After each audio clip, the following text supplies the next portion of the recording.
Jangan lupa subscribe YouTube channel Metro TV News dan pastikan untuk menyalakan lonceng notifikasinya. Puluhan nama telah disebutkan dalam setiap dakwaan orang-orang yang diadili dalam kasus korupsi pengadaan KTP elektronik tahun 2011-2012. Namun dari klaster politisi baru 2 orang yang diseret ke pengadilan dan divonis penjara, yakni mantan Ketua DPR Setia Novanto dan mantan anggota DPR Markus Nari. Masih adakah tersangka lain dari klaster politisi yang harus dijerat oleh KPK? Kami akan mengulasnya bersama dengan Koordinator Masyarakat Anti Korupsi atau MAKI, Boyamin Saiman. Selamat malam, Mas Boyamin. Selamat malam, Sylvia. Mas Boyamin, setelah 3 tahun akhirnya ada lagi nih tersangka dalam kasus mega korupsi IKTP. Menurut Anda, Mas, kenapa baru sekarang KPK menetapkan tersangka lagi? Ya, karena proses yang panjang, tarik ulur, apapun kita mengerti ini ada proses politik yang tarik-menarik karena memang melibatkan politisi-politisi kan itu. Jadi karena proses politik, meskipun sekarang tersangkanya itu dari klaster pemerintah. Iya, tetap apapun klaster pemerintah, tapi nanti saksinya pasti politisi-politisi juga. Kan gitu. Politisi-politisi juga, tapi sampai sekarang yang dari politisi baru 2 tersangka tuh, Mas Boyamin?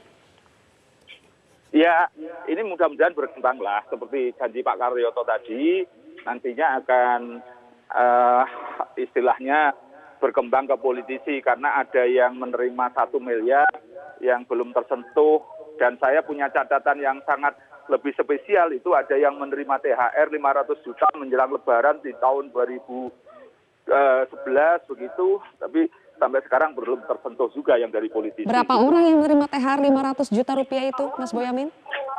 Sementara 1 orang itu tiba-tiba ada orang yang disuruh mengantar pas menjelang buka puasa kurang 3 hari Lebaran, terus diletakkan di toiletnya di depan Komisi 2 DPR gitu waktu itu kejadiannya. Dan saya punya saksinya gitu, menerangkan bagaimana orang ini menerimanya dengan pola-pola yang sederhana karena dia meminta seorang OB untuk menunggu di toilet depan Komisi 2. Temuan MAKI ini terungkap juga kah di fakta persidangan? Ya, belum, karena memang tidak diteruskan.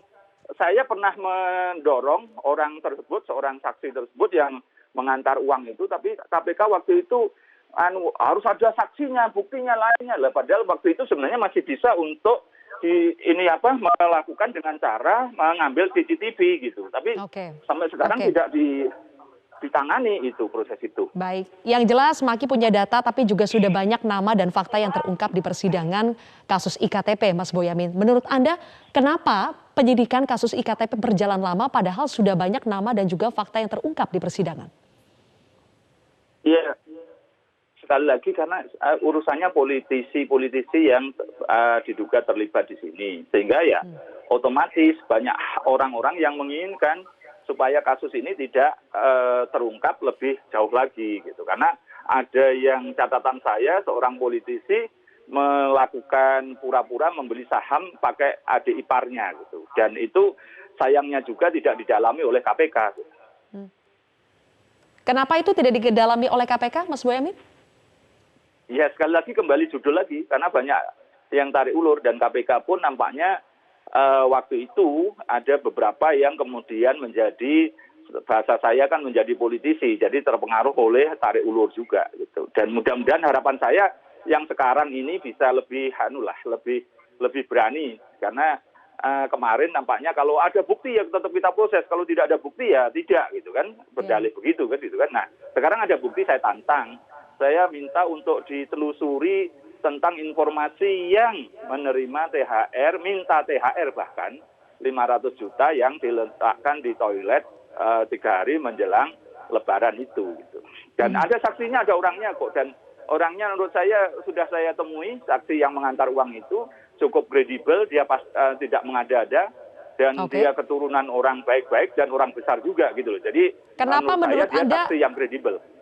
Mas Boyamin, kenapa menurut Anda krusial untuk KPK bisa mengusut yang menerima THR 500 juta rupiah ini? Apakah karena dari orang ini bisa membuka politisi-politisi lain?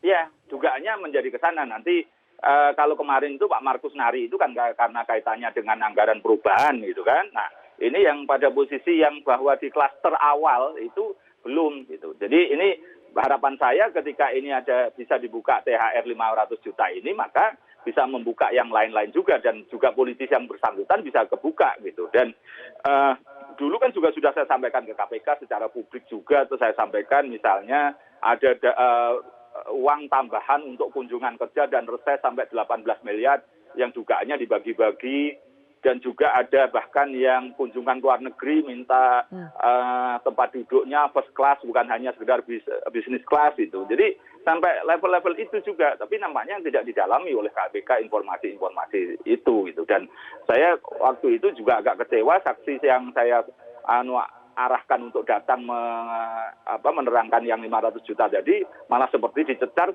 menjadi seperti diragukan gitu, bukan didalami tapi kemudian dimentahkan. Nah, harapan saya KPK yang sekarang mampu mendalami itu dan tidak dimentahkan lagi gitu. Oke, bagaimana dengan pihak-pihak yang pernah mengembalikan uang dalam kasus iktp ini? Menurut Anda apakah perlu ditelusuri lagi, dibongkar lagi meskipun sudah mengembalikan uangnya? Ya tetaplah, kan pasal 4 Undang-Undang Pemberantasan Korupsi itu pengembalian kerugian negara tidak menghapuskan pidananya. Dan itu justru dalam rangka membongkar grand design kasus ini, bagaimana ini dikelola di eksekutif dan lebih banyak dikelola oleh legislatif gitu. Tidak hanya berhenti pada Pak Setia Novanto. Dan bagaimana ini banyak yang kemudian sebenarnya ada proses barter juga. Ini seakan-akan ini jatahnya siapa EKTP, terus sementara ada jatah lagi yang lain yang dikelola oleh siapa. Nanti harapan saya bisa membongkar hal-hal proyek yang lain yang kemudian juga sebagai barter dari proyek ini. Jadi besar untuk bisa dibuka, dan sebenarnya KPK mau membangun kasus ini sampai tuntas atau tidak, hanya itu aja kemauannya. Baik, mudah-mudahan korupsi berjamaah ini bisa diungkap dengan tuntas. Terima kasih Mas Boyamin Saiman, Koordinator MAKI telah bergabung bersama kami di Prime Time News hari ini.